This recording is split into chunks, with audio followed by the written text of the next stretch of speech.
Marroquín Espinosa, vengo de Frecuencia CAT. Jaime Farías informa desde Cancún y es ahora AM desde Querétaro. Bueno, doctor. Presidente, muchas gracias. Secretarios, colegas, todas y todas, muy buenos días. De manera muy puntual y breve, la situación mundial y nacional por el coronavirus. En este mapa que presentamos todos los días, que procede de la Organización Mundial de la Salud, vemos la suma acumulada de 191,000 casos, un poquito más. Vemos que en la región que está fuera de Asia, fuera de China, tenemos ya los más casos que se acumulan, y esto es porque Europa, en los casos de las últimas 24 horas que se pueden ver en la tabla del lado izquierdo, presenta la mayor agregación de casos por día. La región de América ya también está teniendo una contribución importante a los casos. En la situación de México, lo que vemos es que tenemos hasta el momento 118 casos confirmados.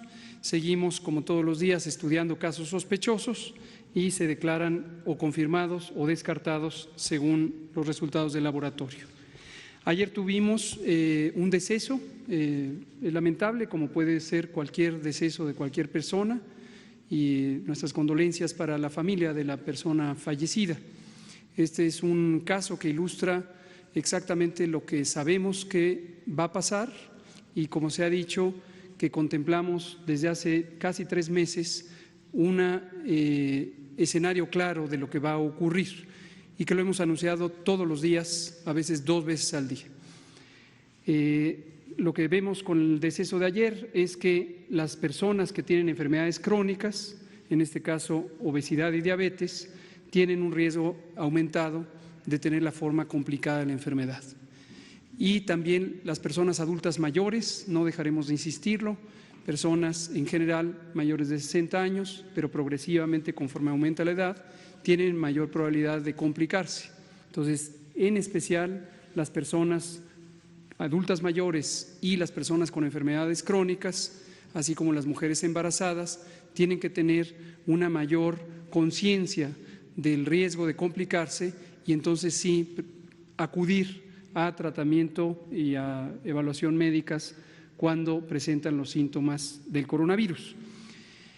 Regresando al asunto de las fases de la epidemia, tal como lo identificamos desde los primeros días de enero, y lo hemos dicho todos los días, no perdamos de vista la parte importante de saber lo que se avecina, lo que estamos ya transcurriendo en este momento y todos los escenarios hasta el final de la epidemia. En el escenario 1, importación del virus, tenemos casos importados, generalmente menos de algunas decenas, pero tenemos poca transmisión o nula transmisión comunitaria. En el escenario 2 empezamos a ver algunas situaciones de transmisión comunitaria. Esta se identifica porque ya no se puede reconocer exactamente quién infectó a quién y se pueden empezar a encontrar casos en donde no es fácilmente identificable si hubo un antecedente ya sea de viaje o de visita por una persona que vive en los sitios de alta transmisión. Pero tenemos en general algunas centenas de casos, cientos de casos. Y en el escenario 3 ya los brotes comunitarios se empiezan a congregar de tal suerte que ya aparece una transmisión dispersa. Aunque en el mapa ustedes pueden ver que en casi todos los estados de la República hay casos, eso no quiere decir que hay una transmisión dispersa. ¿Por qué razón? Porque todos estos 118 casos han podido ser identificados como fuente de infección, ya sea un viaje al extranjero o la visita de una persona que proviene de los sitios de transmisión activa. Finalmente, tenemos que estar preparados para una epidemia larga, lo hemos dicho en repetidas ocasiones.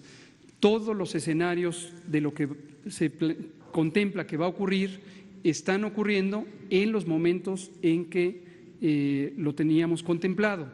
Esto no es una situación casual, esto es la aplicación del conocimiento científico, la guía de las comunidades científicas internacionales y también, desde luego, y mis respetos y agradecimiento, nacionales, y de manera especial esta estrecha vinculación con la Organización Mundial de la Salud que nos permite mantenernos firmes en un plan técnico bien planeado, bien calculado y con las intervenciones que son convenientes. Entonces, tengamos claro, pedimos nuevamente la ayuda a las personas comunicadoras y a los medios en los que ustedes trabajan, a que ayuden a que la población mantenga la atención en lo que es importante para proteger a la población, que no se distraigan con pequeños detalles, con escándalos, quién le dio la mano a quién no se puso alcohol, etcétera. Necesitamos que la población tenga una visión clara, objetiva de lo que esta epidemia representa. Es una epidemia en la que va a haber casos, en su enorme mayoría, 80% leves, un porcentaje menor, cercano al 15%, de personas adultas mayores o con enfermedades crónicas o mujeres embarazadas que pueden tener enfermedad que requiera hospitalización. Y un porcentaje aún menor, el desafortunado deceso de las personas. Que haya ocurrido ayer un deceso no significa que automáticamente se escalan las fases. Es previsible que en este momento de transición entre la fase 1 y la fase 2 ya se empiecen a reconocer también decesos como el que ocurrió. Cierro diciendo, si nos mantenemos bien organizados, si las autoridades del país, en particular las estatales, tienen claro que existe un plan nacional, que existen los órganos de gobierno correspondientes, que la Conferencia Nacional de Gobernadores colabora estrechamente con el Gobierno federal y se han acordado un marco de colaboración de base técnica, entonces vamos a ser más efectivos y vamos a poder sortear con éxito todas las fases de esta epidemia. Muchas gracias. Está mal, pues, que se hable de estas cosas, pero como un diputado, un senador, un columnista, ¿no?, de esos llamados expertos, va a recomendar cosas que tienen que ver con la ciencia, que tienen que ver con la medicina. Voy a hacer algo ahora, que a lo mejor no es lo políticamente correcto, pero lo heterodoxo es importante a veces, ¿no?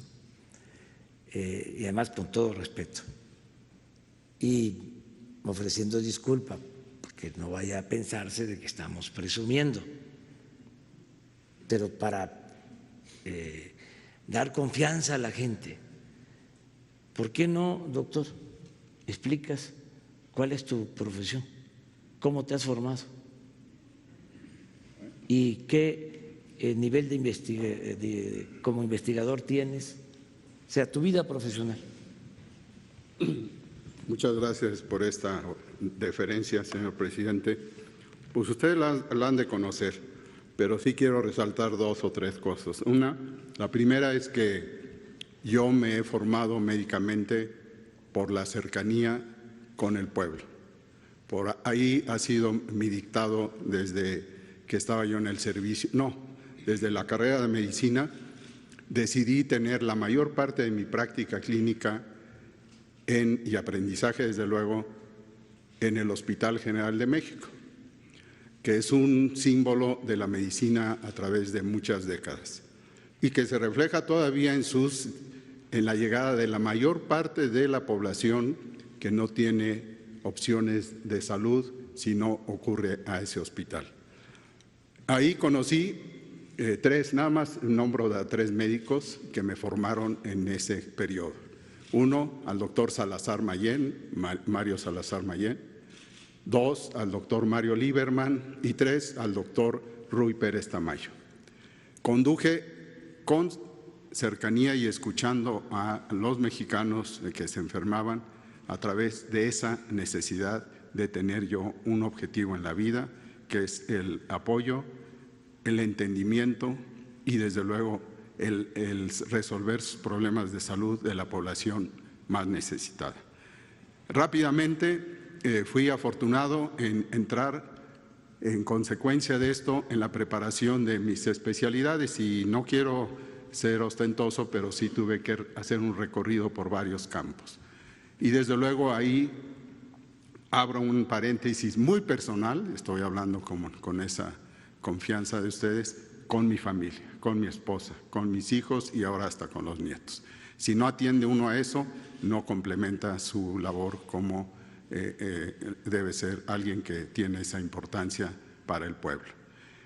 Tuve los dos, aparte de este apoyo, tuve el apoyo de la universidad y de Nacional Autónoma de México en mi formación de especialista en medicina interna, que para mí sigue siendo la principal especialidad médica que condensa la integración y la prevención de enfermedades. No estoy hablando mal de los cirujanos, los mejores cirujanos tienen bases de medicina interna, para hablar claro. Junto con ello empecé a tener desde luego dos ámbitos que, disculpen, pero son importantes para la integración del desarrollo de un médico. La enseñanza, lo que estaba yo aprendiendo con mis pacientes, con todo lo que estaba viendo, lo tuve que transmitir. Y ahí, por cierto, se asomó un joven llamado Hugo López Gatell, que fue de los pocos que en mi camino mostró desde entonces ese interés en la epidemiología, pero en el ser humano y en la agresión de no saquen computadora, de un billón de atentados al organismo normal de un individuo a lo largo de 70 años, como está calculado, de tener agresiones del medio ambiente a través de bacterias, virus, ahora químicos, etcétera, y que son manejados como lo maneja la Guardia Nacional en un símil, si ustedes me lo permiten, para evitar que estas enfermedades diezmen como diezmó a mucha población tempranamente, porque no tuvieron oportunidades de integrar su sistema. Su sistema, sus elementos son maravillosos, habrá un tiempo para ello, y que nos permiten, como se organiza la sociedad, tener detectores de los riesgos, células especiales detectoras de cómo resolverlo, cómo diagnosticar nuestras barreras que empiezan en la piel, empiezan en las mucosas, y con ellas nacemos. Por eso es importante que los mexicanos nazcan cada vez más nutridos y no tengan desde antes en el embarazo el handicap de un déficit que ustedes mencionan y que todos dicen se les bajaron las defensas. Eso lo aprendí a través de la medicina interna y una subespecialidad que es la reumatología. Rápidamente, no solo son articulaciones de los adultos mayores las que se enferman con estos síntomas reumatológicos, sino todos. El coronavirus, aparte de la fiebre y de las molestias en las vías respiratorias, tienen dolores osteomusculares como característica. Y después de eso, tuve todavía fuerza y apoyo nuevamente, ahora por instancias del gobierno, de ir a la Universidad de Londres, y ahí pude constatar con gente de primera, algunos de ellos llevan el distingo de Sirs en la vida de Inglaterra, y acabé con eso una preparación que continué con mis alumnos y con los pacientes, tratando de identificar cómo es ahora, por qué este virus, cómo se aprende de su camino, de sus acciones nuevas totalmente y comparativamente, inclusive con el virus de hace 10 años, el respiratorio también, hay diferencias. Y eso se tiene que conocer, porque si no conoce uno de esto, pues no va a poder agregarse. Pero termino con una situación especial. Todo ese camino de las células que nos llevan y que producen anticuerpos y con los cuales se está tecnológicamente buscando un tratamiento, una vacuna, etcétera, tienen un grupo de células que ojalá, y lo ha impulsado el presidente, todos los mexicanos tengamos: memoria.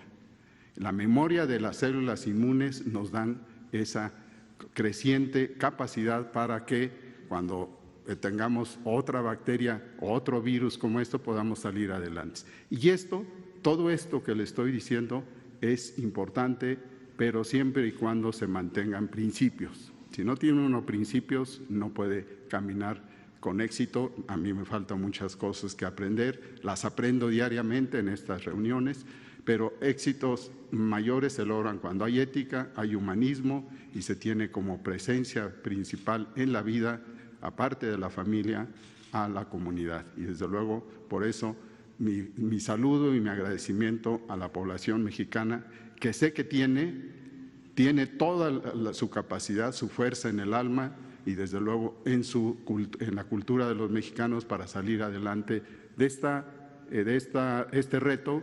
Y hemos tenido muchos, como ya se señalan, pero biológicamente estamos preparados y socialmente con toda la población lo vamos a sacar, tan solo con disciplina y desde luego con solidaridad que caracterizan a nuestra cultura. Muchas gracias y gracias, señor presidente. Bueno, nada más porque el doctor no quiso, pero yo sí le voy a pedir ahora que me diga aquí, nada más que me conteste. ¿Cuánto tiempo estuvo de investigador en el Instituto de Nutrición? 47 años. 47 años. Y médico. De médico y de investigador en el Instituto de Nutrición. 47 años. Creo que le puede ganar en experiencia a los que están, que tienen toda la libertad, pero digo, a lo mejor no sabían quién era el doctor, por cuestiones de modestia del doctor. ¿Cuándo recibió el Premio Nacional de Ciencia? En 2015. 2015, Premio Nacional de Ciencia. Además, de todo eso, y eso es importantísimo, es un hombre honesto, limpio, digno. Entonces, estamos bien. El secretario de Salud de nuestro gobierno, el doctor Alcocer, y su alumno, Hugo López Gatell, pues es el encargado de llevar a cabo toda la estrategia. Muy bien. Muchas gracias.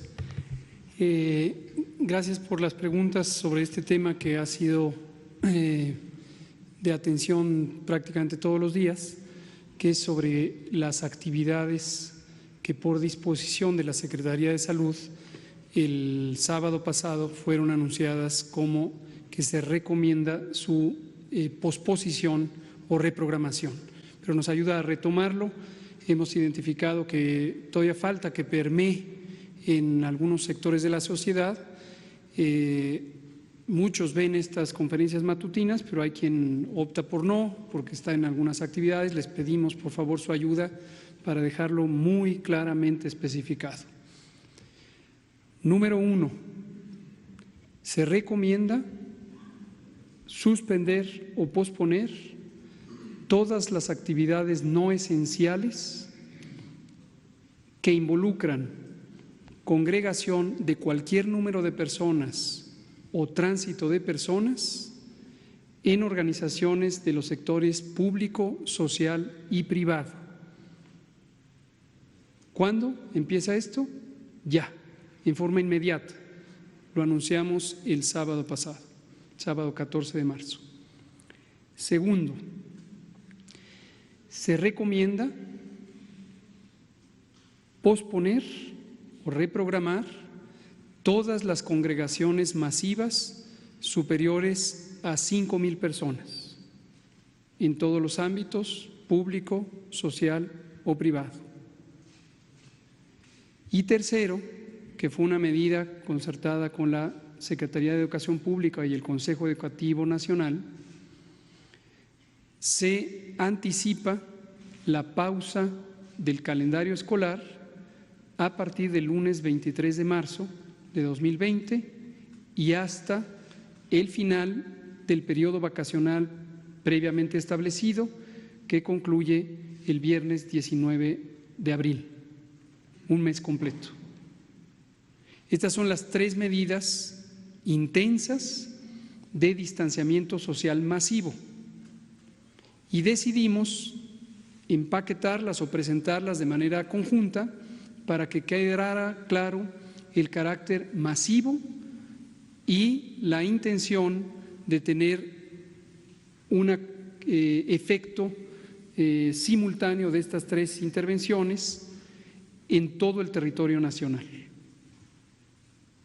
Entonces, ayúdenos por favor a que estas 3 cosas queden claras ya, para que las personas que están involucradas, ya sea en las decisiones gerenciales de las actividades correspondientes o de los eventos programados, procedan a su reprogramación de modo que pueda ser efectiva la medida.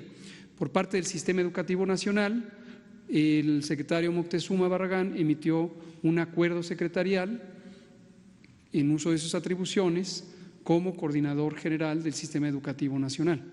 Entonces, esta parte involucra todos los niveles educativos, todos los niveles educativos.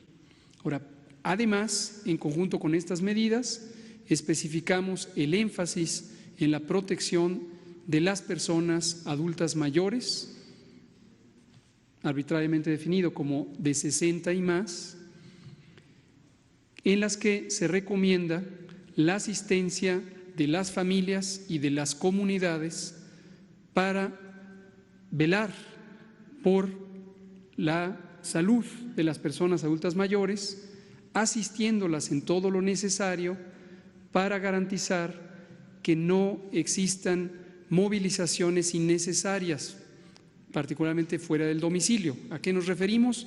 No que se queden sentados o acostados, nos referimos movilidad fuera de la casa. Si tenían que ir a la compra de los alimentos, que alguien les ayude.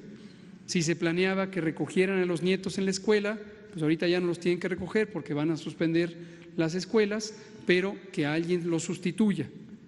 Comunicación continua con las personas adultas mayores si viven solos en la casa, en una casa diferente del resto de la familia o de las amistades. Y también en el caso de todas y todas las personas de cualquier edad residentes en el país, pero de especial interés para las personas adultas mayores, lavado de manos con agua y jabón, no tienen que esperarse a encontrar alcohol gel. El alcohol gel es un sustituto donde no está disponible agua y jabón. Lavado de manos continuo, 10, 12, 15, 20, 30 veces al día. El estornudo de etiqueta, cubrir el estornudo a aquellas personas que estén con síntomas respiratorios, sepan o no que tienen coronavirus, y quien tiene los síntomas que permanezca en aislamiento voluntario en su domicilio. El aislamiento lo que quiere decir es no estar cerca de otras personas, fuera de casa y también dentro de casa. No tienen que estar encerrados en sus cuartos, simplemente eviten estar en una cercanía menor a 1,5 metros de otras personas. Esas son las recomendaciones generales, con énfasis en las personas adultas mayores por su propensión a complicarse. Vamos a disipar un poco de la confusión y la mitología y las mentiras y la desinformación que se ha alimentado por la especulación no técnica, no científica, en voz de innumerables personas que parecieran haber desarrollado capacidades de epidemiólogas y de epidemiólogos, de inmunólogos, de infectólogos en un tiempo sorprendente. La transmisión del nuevo coronavirus 2019 que provoca la enfermedad COVID es idéntica a la de la influenza, a la del metoneumovirus, a la del rinovirus, a la de otros coronavirus y adenovirus e innumerables, más de 300 virus de ocurrencia común en la población en México y en todo el mundo. Entonces, distingamos claramente algunos atributos importantes de identificar. Mecanismo de transmisión. El coronavirus, al igual que todos estos virus respiratorios, se transmite por las secreciones, por los líquidos respiratorios que todas las personas proyectan por nariz y boca al estornudar, al toser, al hablar, al gritar o al cantar. Y se pueden propagar por 2 vías principales o 2 mecanismos principales, uno directo y otro indirecto.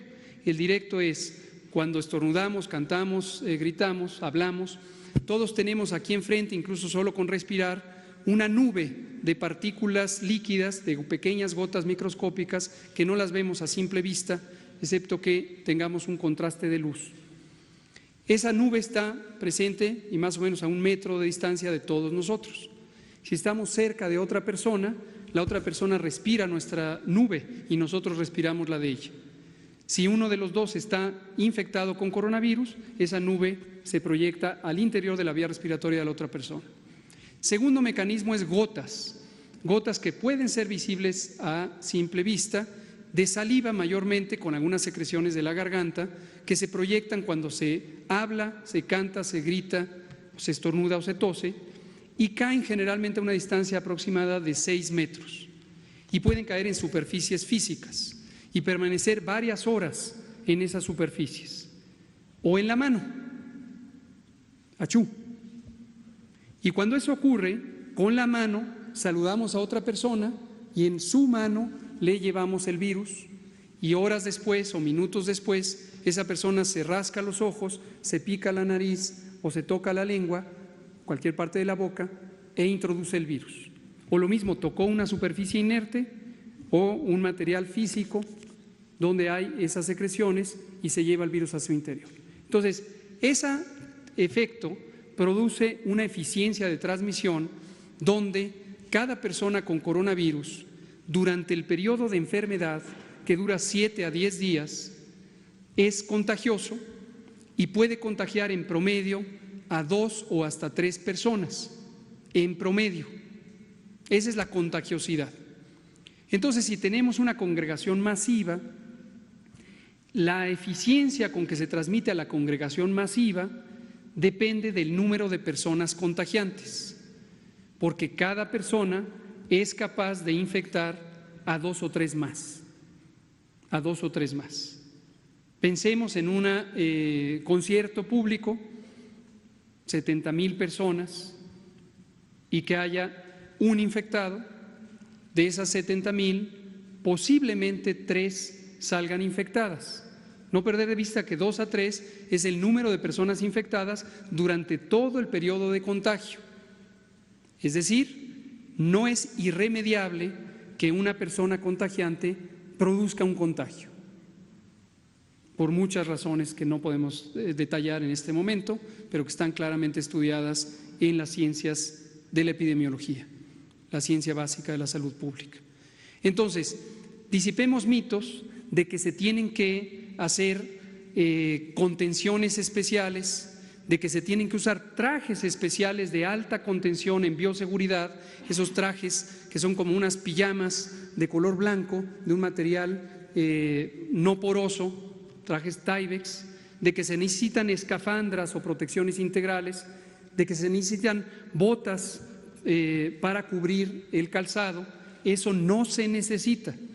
Y esto está claramente estipulado en la guía de control de infecciones que publicamos desde la primera semana de febrero y que es producto del trabajo de más de 60 expertas y expertos nacionales en control de infecciones, infectología, epidemiología, medicina, etcétera, etcétera. Y los espacios públicos, cuando decimos que es conveniente sanitizarlos, que es otra de las disposiciones para las escuelas, no quiere decir tener un gas de cloro, cerrarlas herméticamente, acordonar o empaquetar todo un edificio y llegar con este tipo de personal especializado con aspersores de alta presión. No quiere decir eso. Quiere decir que el personal de intendencia, convencionalmente trabajando en estos espacios, utilice cualquier solución desinfectante de uso común. Por ejemplo, cloro, la solución típica de cloro que se usa normalmente en los recintos escolares y muchos edificios para trapear el piso.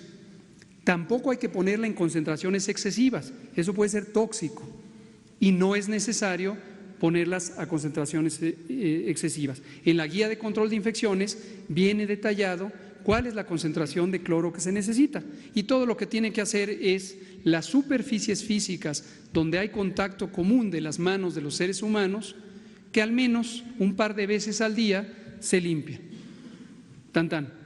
No se necesita el piso, trapearlo de esa manera, no se necesitan las paredes, no se necesita el techo. Y finalmente, como medidas de protección, no se necesita que la población esté con cubrebocas, mucho menos cubrebocas de alta eficiencia, mascarillas N95.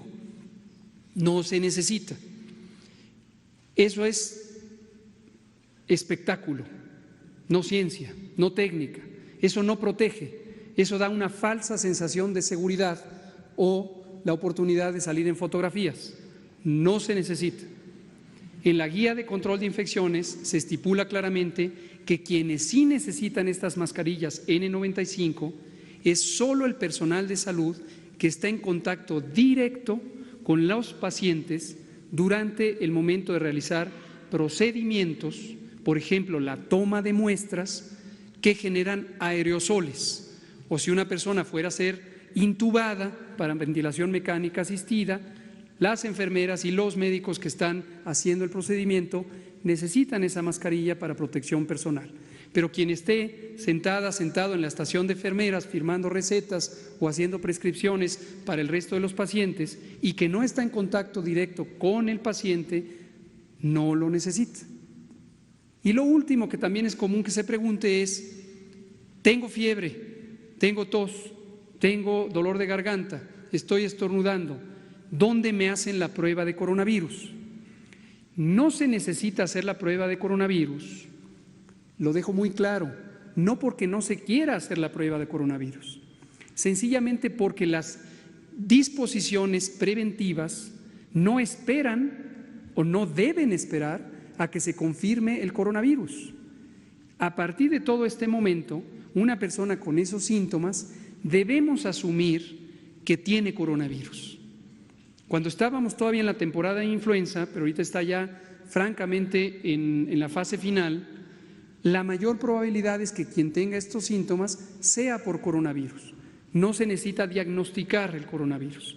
Si esa persona es como 8 de cada 10 que no tiene enfermedades crónicas o es un adulto mayor de 60 años o una mujer embarazada, no necesita ni confirmación diagnóstica ni un tratamiento especial en virtud de que no existen en el mundo entero medicamentos específicos para el coronavirus, como no lo existe para la gran cantidad de virus respiratorios comunes cada año.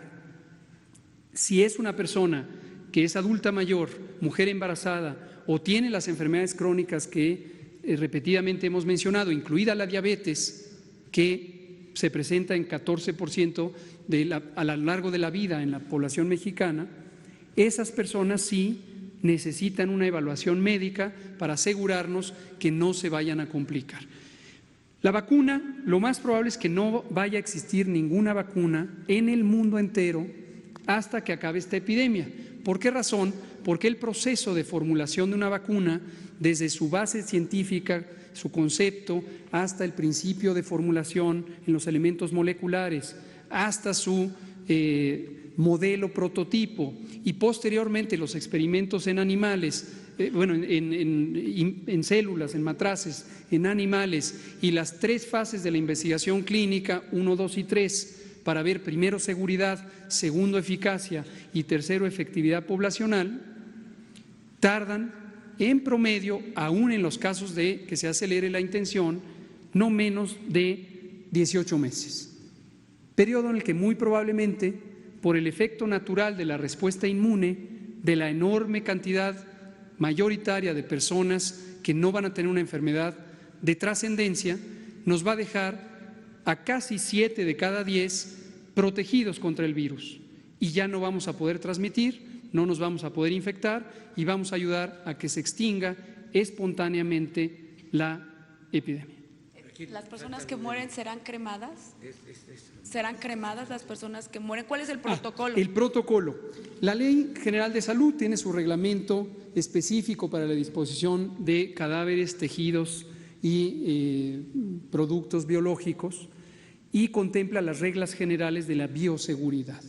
Adicionalmente, y para este propósito, pero no es diferente a otros lineamientos de bioseguridad que han existido por muchos años, pero fue nuevamente revisado para verificar que la guía actual de control de infecciones para el nuevo coronavirus incorporara cualquier elemento que se necesite para, dadas las características de nuevo conocimiento sobre este agente infeccioso. Considerando que este agente infeccioso, en términos de bioseguridad, es casi idéntico al de la influenza, y al de los otros virus respiratorios y al de innumerables agentes biológicos, la guía ratifica las medidas generales que se requieren para la disposición de restos humanos, tejidos y líquidos en condiciones seguras. Y básicamente son los protocolos ordinarios que en todos, absolutamente todos los hospitales y consultorios del país se utilizan y que corresponden a los estándares internacionales que en este mismo momento se usan prácticamente en todas las naciones. Entonces, es un manejo general de protección donde el personal de los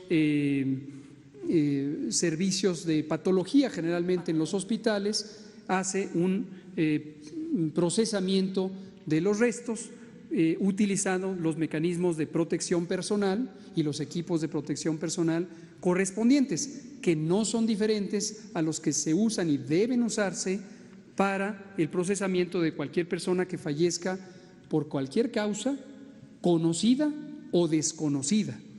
Ojo con eso, la bioseguridad del personal que trabaja en los servicios funerarios o los servicios de patología, en toda la cadena del proceso, debe ser siempre íntegra, independientemente de que se conozca o no la causa del fallecimiento y de que ésta sea o no un agente infeccioso. Entonces, se usa lo que siempre se utiliza y en la medida en que se haga correctamente no hay un riesgo incrementado de daño hacia el personal que labora ni en los campos clínicos ni en el proceso de disposición de cadáveres. Específicamente la inquietud de si tienen que ser cremados, la respuesta es no, no se requiere porque la mecánica, el mecanismo de transmisión es la vía respiratoria, como ya lo expliqué, no es que emanen elementos infecciosos, no es así, no es así. Miren, económica y financiera. Mañana hablamos más. Muchas gracias.